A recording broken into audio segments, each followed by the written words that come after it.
আসসালামু আলাইকুম, সবাই কেমন আছেন? আজকে অনেকদিন পর ভিডিও করতে বেরোলাম।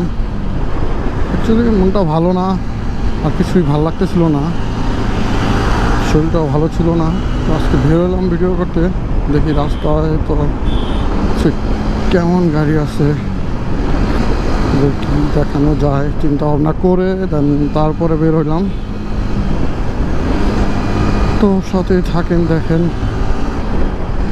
রাস্তায় তো প্রচণ্ড গাড়ি। আজকে থেকে অফিস আদালত সব কিছু খুলে গেছে, কর্মজীবী মানুষরা সবাই কর্মতে চলে গেছে। একটু পরেই ছুটি হয়ে যাবে অবশ্য,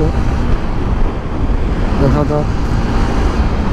ও ওয়াও, এখানে তো অনেক জ্যাম, প্রচুর জ্যাম দেখা যায়। এই জায়গায় জ্যামে পড়ে গেলাম। আচ্ছা, সাথেই থাকেন, ফাঁকা রাস্তায় যায় দেখা হবে আপনাদের সাথে।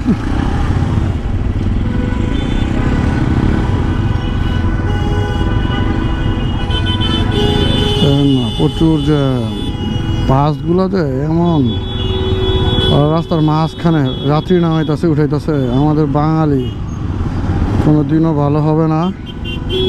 যদি ভালো হইতো তাহলে দেন জ্যামটা লাগতো না। সামনে কিন্তু ফাঁকা, শুধু শুধু জ্যামটা লাগাইছে।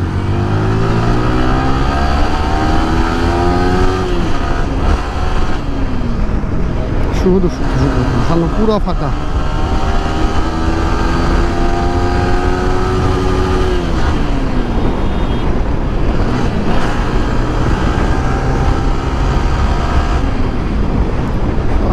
রাস্তায় অবশ্য মনে হয় ক্ষেত্রে এখানে একটু জ্যাম আছে সম্ভবত, ব্রিজের নিচে অল্প মনে হয় হালকা জ্যাম।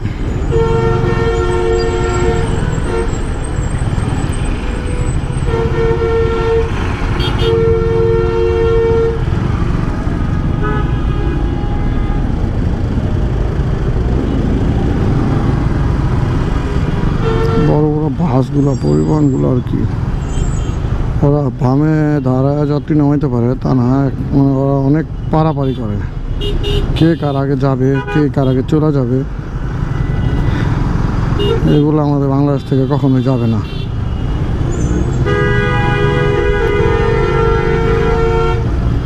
এগুলো চলে গেলে রাস্তাঘাটে জ্যামটাও কমে যেত।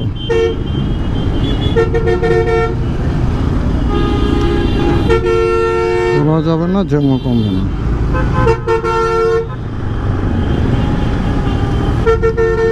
এটাই আমাদের দেশ।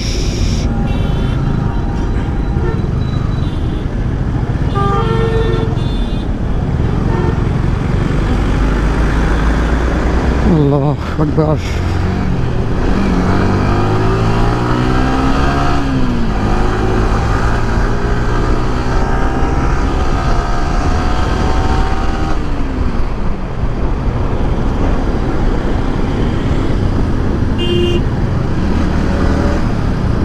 দেশটা এখন মোটামুটি আর্মি নিয়ন্ত্রণ করতেছে, এর জন্য সবাই হেলমেট পরতেছে, খুব ভালো লাগতেছে দেখা। হেলমেট তো ভাই সবার সেফটির জন্য, অনেকে বুঝে না, তো এই সেফটির জন্যই পরে না, তারা না পরে এমনি বের হয়েছে।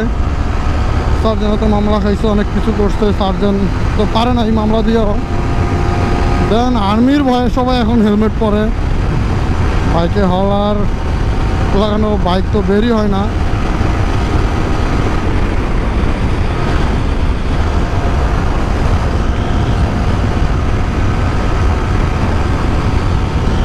আমি 300 মিটার চলে আসছি।